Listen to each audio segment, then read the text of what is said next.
So ironically, I am back in my garage, mainly just because this was the easiest place to go for some quiet. The family's just trying to get ready and I just need to get this video done. And this was the easiest way to do it, is to escape. Sometimes with a full house, it's just not easy. So that was the one thing I did like about the garage, is even though I had to work in between the noises of the furnace, at least I could close the door. So while I like the natural daylight of the sewing room and the den in the house, there's just this constant traffic of people going back and forth. So here we are. This week we're going to join sections. I got a lot of work done while I was out of town. Sometimes it's nice to have that quiet time to myself.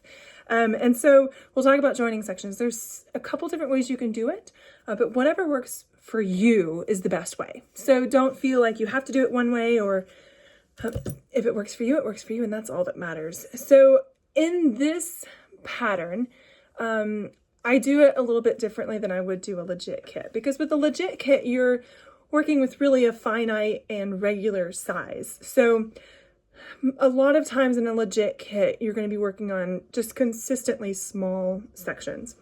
In this quilt, you're working with a lot of large sections. So where I would probably, for most of a legit kit, never trim my sections. Some of these I will trim. So like these aren't too bad. This is in, they're not too bad. I might do these either way, but I'll show you both methods and you can make that decision for yourself. Now in the pattern, you do have your assembly diagrams, and as pictured, it's from the paper side. So remember that. So as you're sewing these together, I dropped mine. So, oops, that's the wrong one. Here we are, in. So this is in, and as you're sewing them together, there's D and C. So this is the paper side, so they'll be facing you like this as you're sewing them together. Now you're still going to sew right sides together, and in foundation paper piecing, the fabric is the right side of your quilt. So when you sew them together, they're gonna go like this. So there's a couple things to keep in mind with this pattern. There are indicator stars, and when you see this star, it means that it's a pretty important seam or intersection. So more than anything, make sure that matches. So here, when I'm sewing C to D,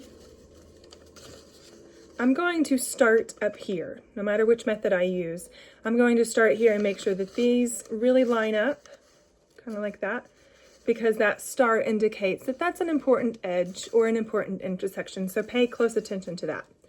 Now, how I would normally put these together is the pin and point method, because I'm super lazy, and this actually eliminates trimming. And if you've probably seen this before, but let's go through it real quick. So I'm going to take one pin, and this is in C and in D. They're going to go together on this sewing line here.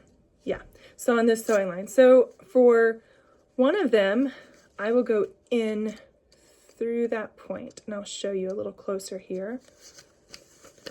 Take your time on this. You've spent the time sewing, take the time with your pins. So see how it goes straight through right at that intersection.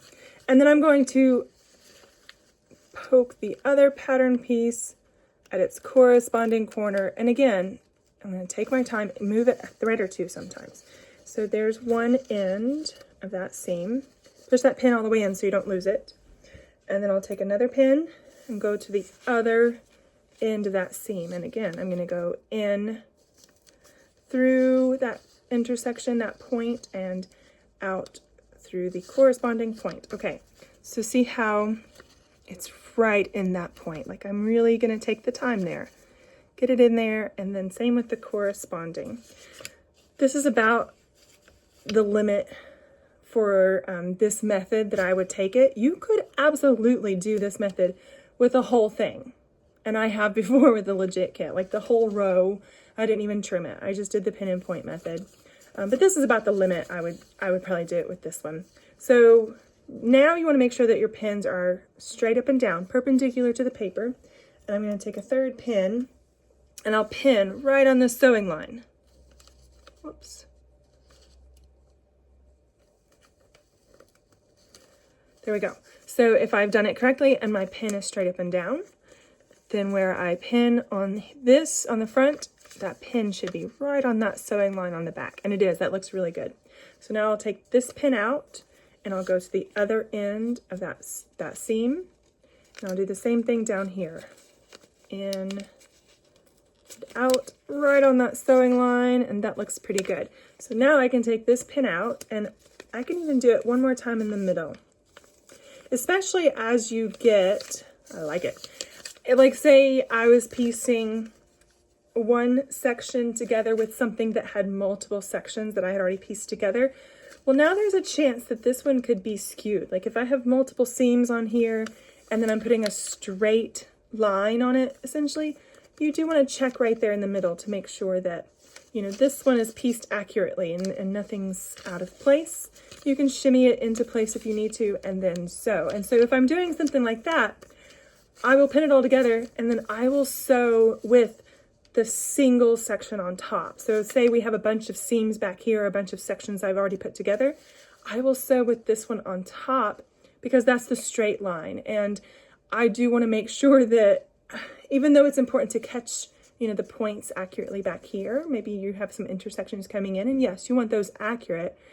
That's what the pinning is for, is to make sure you're pinning accurately and making sure that when you do sew, it's going to be sewn accurately. But by sewing on the side that has the single section, you're kind of ensuring that you're sewing a straight line, and it just kind of helps build, as you're putting sections together, it builds accuracy. So if I was to sew with the pieced bit on the top, I might not have a straight line. I mean, that's obviously an exaggeration, but if my straight line isn't truly straight because I've pieced several things together, you're gonna be skewed upon skewed, whereas if you sew with the single section on top, you're just kind of setting yourself up for success because now you're doing a straight line, and even if the pieced sections are a little bit off, that straight line will really help you be successful as you sew subsequent sections on. So it's just something to keep in mind. Not the end of the world though, but it's okay. Okay, so that's the pin and point method, and I really like it because once you sew this seam, take your paper out of your seam allowance and trim it, whether a rotary cutter or scissors, but now you're trimming both layers at the same time. So the other method I'll show you, really the other method is just trimming and then sewing together. So you can trim individually before sewing these sections together. And on the long sections, that is what I would do because they're long and awkward and unruly. So go ahead and trim them. So you'll trim on this outside line. So this is your sewing line here. Let's do it this way. This is your sewing line here.